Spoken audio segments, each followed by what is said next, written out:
কাটোয়ায় ভাগীরথীতে স্নান করতে নেমে পা হড়কে পড়ে তলিয়ে গিয়ে মৃত্যু হলো অষ্টম শ্রেণীর এক পড়ুয়ার। মঙ্গলবার দুপুরে এমনই মর্মান্তিক ঘটনায় শোকের ছায়া নেমে এসেছে। খবর পেয়ে ঘটনাস্থলে ছুটে আসে কাটোয়া পুরসভার চেয়ারম্যান। তারপর বিপর্যয় মোকাবিলা বাহিনী বিকেল নাগাদ নিখোঁজ ওই পড়ুয়ার দেহ উদ্ধার করে। পুলিশ জানিয়েছেন মৃত পড়ুয়ার নাম রাজিদ খাঁ। তার বাড়ি কাটোয়া শহরের বাগানেপাড়া এলাকায়। সে কাটোয়ায় কাশিরাম দাস বিদ্যায়তনে অষ্টম শ্রেণীতে পড়াশোনা করত। আমি বাড়িতে ছিলাম, বাড়ি থেকে এসে ঘাটে ছিলাম। ঘাটে থাকার পর পোষ হয়ে গেছি। পোষ হয়ে এসে আমাকে একজন ফোন করলো। ফোন করে শুনছি এরকম ডুবে কে ডুবে গেছে? আমার ভাই। মানে কি বয়স কত? 14।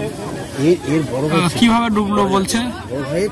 আরো হাত সাঁতার শিখতে সাঁতার শিখতে গিয়ে ধরেছিল পারিনি, বাচ্চা ছেলে। মানে এর আগে কোনোদিন গঙ্গায় যান না?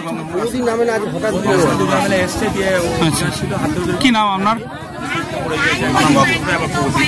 পুলিশ ও স্থানীয় সূত্রে জানা গিয়েছে, এদিন দুপুরে রাজিদ তার ছোট ভাই আরিহানকে নিয়ে শহরের হরিসভাপাড়া এলাকায় ভাগীরথীর স্নানঘাটে যায়। সেখানে তাদের আরেক বন্ধু আসে। সবাই মিলে নদীতে সাঁতার কাটতে যায়। আচমকা আরিহান জলে নেমে আবার উঠে পড়ে, কিন্তু রাজিদ আচমকা জলে তলিয়ে যায়। সে আর উঠতে পারেনি। তারপরেই তার ভাই আরিহান চিৎকার করে লোকজনদের ডাকাডাকি করে। এরপরে এলাকার বাসিন্দারা ছুটে আসেন। খবর যায় কাটোয়া পুরসভাতে।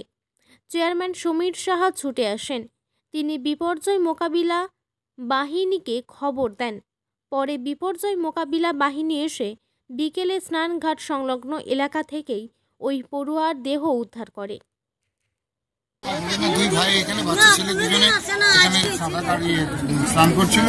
দিয়ে আবার ছোট ভাইটা বলেছে যে একবারে আমাকে একটু ধর, আমি সাঁতার কাটি। দিয়ে ওই হাত ধরেছিল, দিয়ে হঠাৎ করে হাতটা ছেড়ে গিয়েছে আর বাচ্চাটা জলে চলে।